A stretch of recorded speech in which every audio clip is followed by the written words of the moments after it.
Welcome to Mango Plays Games, and today I am doing a episode of something I've never done before, and it's a how-to mod Subnautica, and this is in preparation to my modded Subnautica playthrough.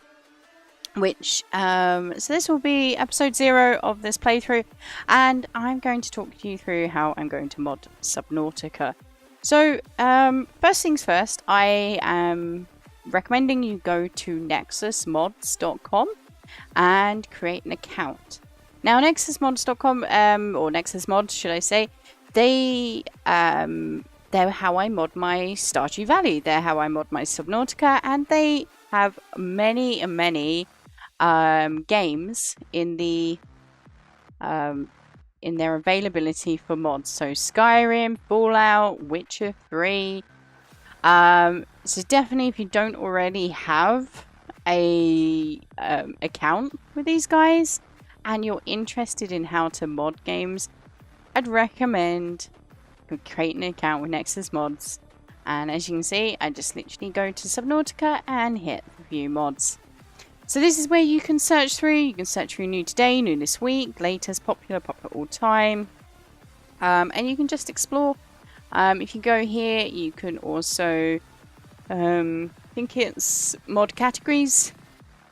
And you can go through the different categories that you may be interested in. Let's say you wanted to do shaders, which is applying fixes to how it would look, the actual overall colour and display ambience for Subnautica. This would be where you'd go. Some incredibly intelligent people in the modding community, and yeah, it's just amazing what they managed to do. So as you can see, there's like 800 tabs up here, and there is a whole point to it. So how I'm going to structure this video is I'm going to talk to you about how you are going to mod. I'm going to install the said mods for you, and then I'm going to walk you through every single mod that I've chosen for my playthrough, and then we're going to run Subnautica, and fingers crossed it works. So, let's get rid of that. The first mod you're going to want to download, regardless of anything, is something called QMods. This is the Subnautica mod system. All other modders, pretty much, that I could find, are now using or coding their mods to work with QMod Manager, and this is basically like Smappy and Stardew Valley if you've done modding for there, but it's basically the launcher, or overwrites some of the launcher components and allows mods to talk with the base game of Subnautica. And in all of these, when you scroll down in the description, I always recommend you read through the requirements. In the QMod one, it will tell you the mods requiring this file. QMods does not require any mods to run. Okay, so it's an independent one. And basically it will walk you through how to install QMods, how to uninstall it, etc. So it's good there. So basically, once you're happy with what you've just read about the mod, you go to the files and you click manual download. And it will just download. You can't download anything without an account, which is why I recommend getting an account first. I have done all of the downloads already. So yeah, that's already a thing there. Now, if once you've downloaded QMods, you are probably going to want to download 2 additional mods on top of that for just allowing all the other mods to work. The next one is SML Helper. Read this. This is a library that helps you add items, sprites, crafting logic, etc. into the game the easy way. And you can see here there's lots of information. But basically, it's download and install QMods. Download the archive.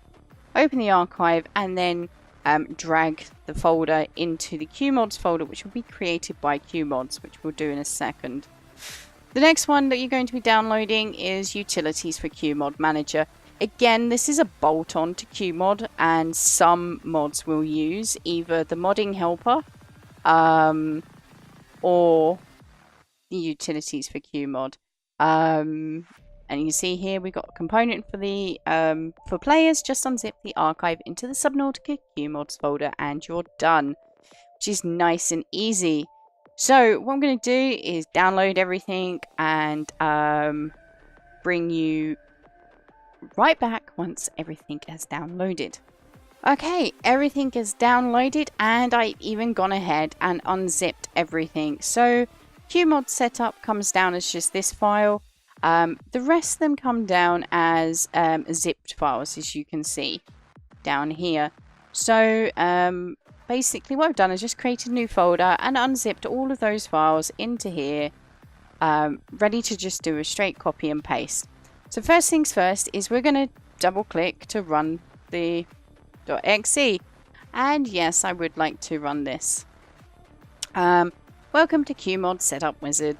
Install. So we're going to click next. Now this is important. You need to make sure that it's the correct Subnautica install folder. How do you know where you installed your Subnautica? Well, if you don't know, if you go to your Steam and go to Subnautica in your list and right click and go to properties, and then we go to local files, browse local file, and then it will load up basically Subnautica where it is. You can then just literally Control C from here and dump that in your installer. Here we go, which is correct, I believe. Yeah. So I'm going to click next. I'm going to click install, and it's going to do that, and it says setup is finished installing QMods on your computer. Click finish to exit setup. So now what we have, I did see that there we go, QMods. We got a QMod folder. And basically I am literally going to copy all of these folders to this folder. Wow, 289 items. I may have gone a little bit crazy with my mods for the Subnautica, but they're all so exciting. I can't wait. So, as far as I'm aware, that is everything now installed in quotation marks. So let me talk you through what I have chosen. So we obviously have chosen QMods, which is what's allowing everything to run. SML helper. What was this again? It was utilities for QMod manager. The first thing I've chosen here is auto sort lockers. I've pretty much, I think, chosen or downloaded everything by this particular author, Randy Knapp. So this one is basically, as you can probably tell, allows us to auto sort, and you select what you want in each locker, and you have a drop off point, which is where you drop it off, and if off it will go. Now I am not going to make changes. I think that these should be more expensive and should require the magnetite, because it is a benefit. It is a time saver. I don't want to take away from the original too much. So I think we should leave that as base and keep that sort of more balanced. Next thing is base clocks. I just thought it was cute. A bit of decoration. Better scanner blips.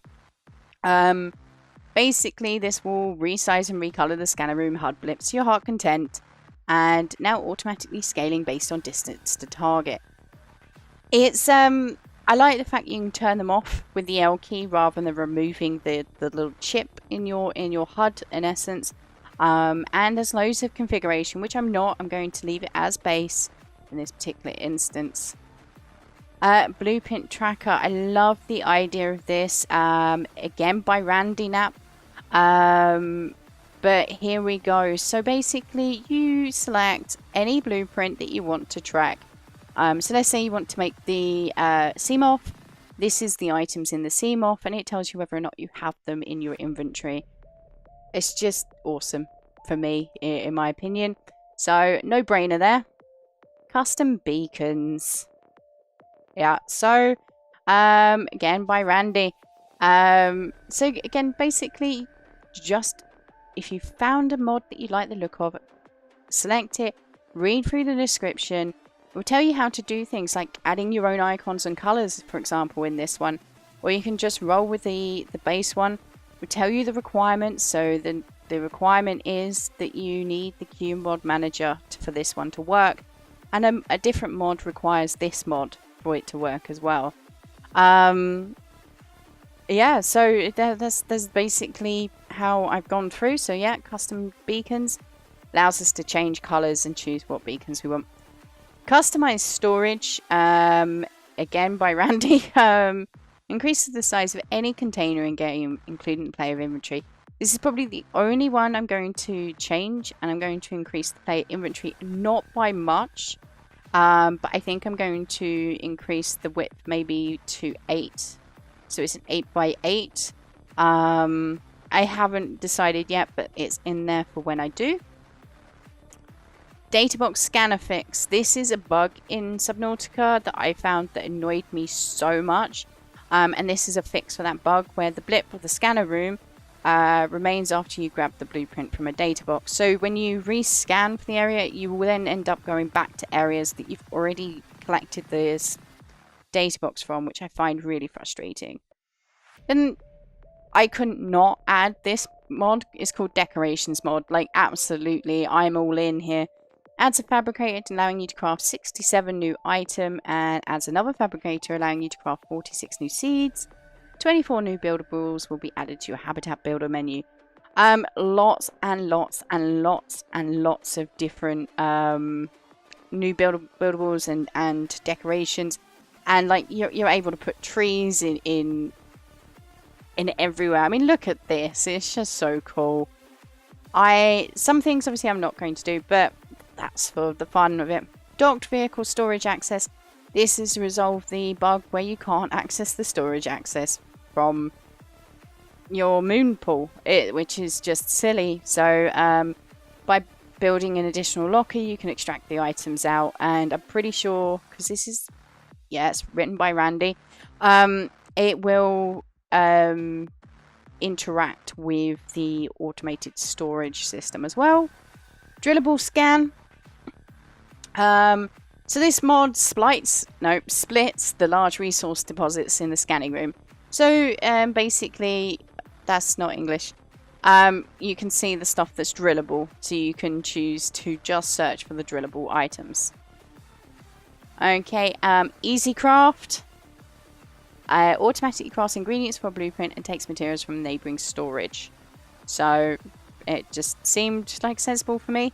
This one, I love the idea of this one. Fish overflow distributor.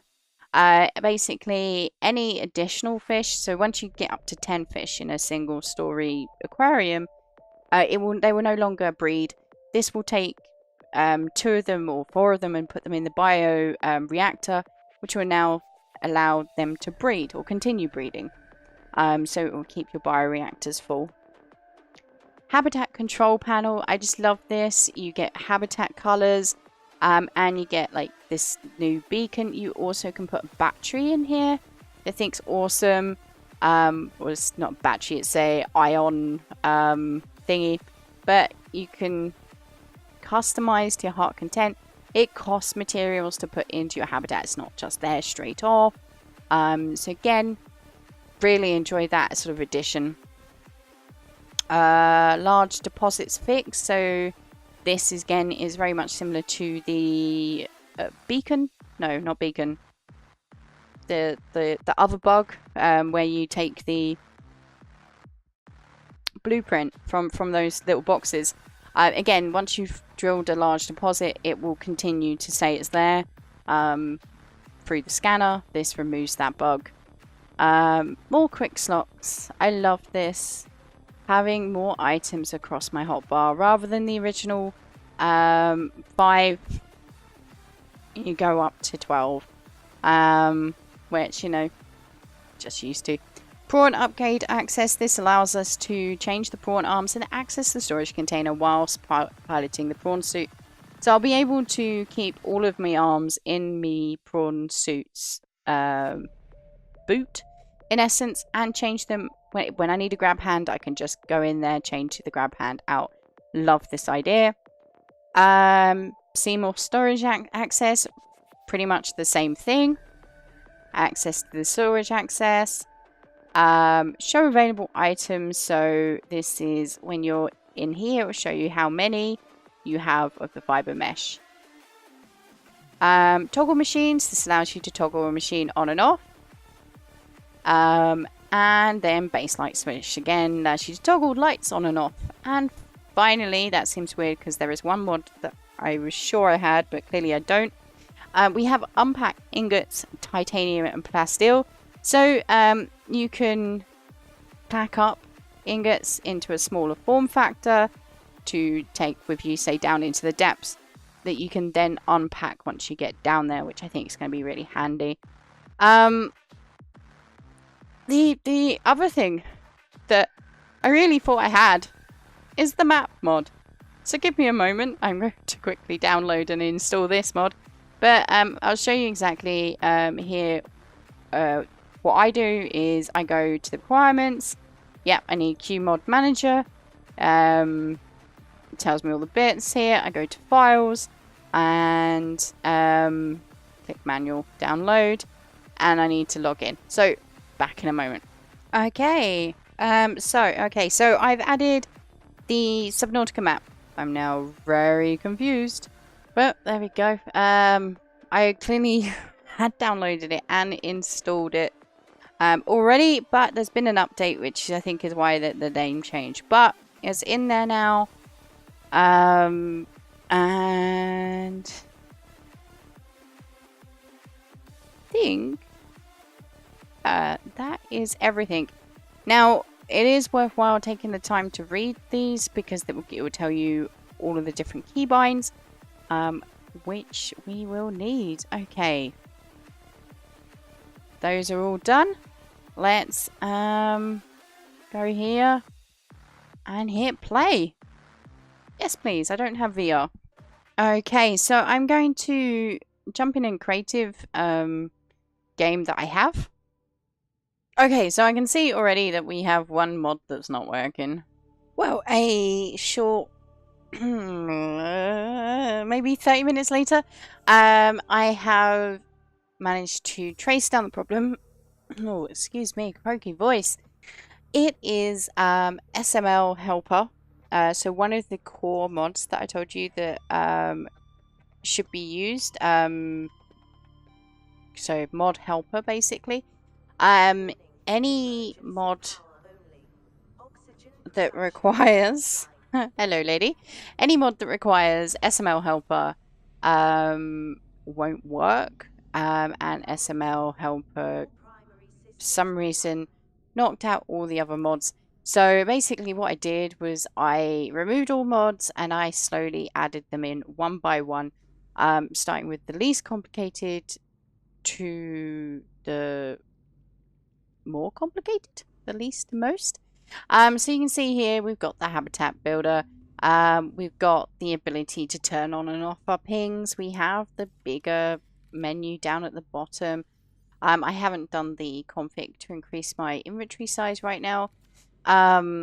We have various things in the scanning sections. So yeah, everything is working apart from 5 mods. So let me show you those. Yes, I am sure I want to quit.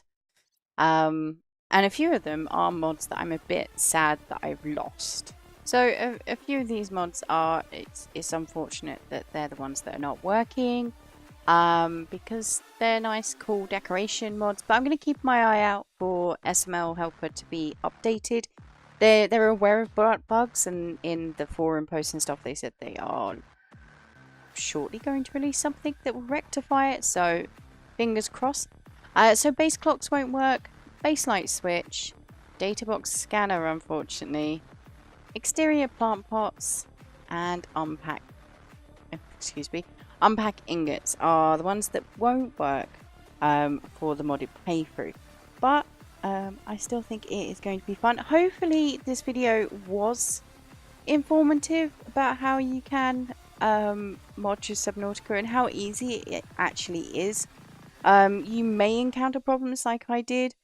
I was tempted to just redo the whole thing, the whole video, but it's actually more realistic that when you mod things, especially manually like this, you are going to encounter issues. And one of the key ways of chasing that down is literally by uninstalling the mods and one by one putting them back in. I have loaded Subnautica up, what, 28, 30 times ish, trying to trace down exactly what mods break it, and it gets frustrating, it's annoying, but that's what happens when you want to install lots of mods into a game when it's not a mod pack or anything. But yeah, hopefully you enjoyed. If you did, please do leave a like, subscribe if you're new, and leave me a comment down below about any mods you know about that you'd like to see, or maybe you know a better way of how to mod Subnautica. But yeah, I will see you in the next one. Bye for now.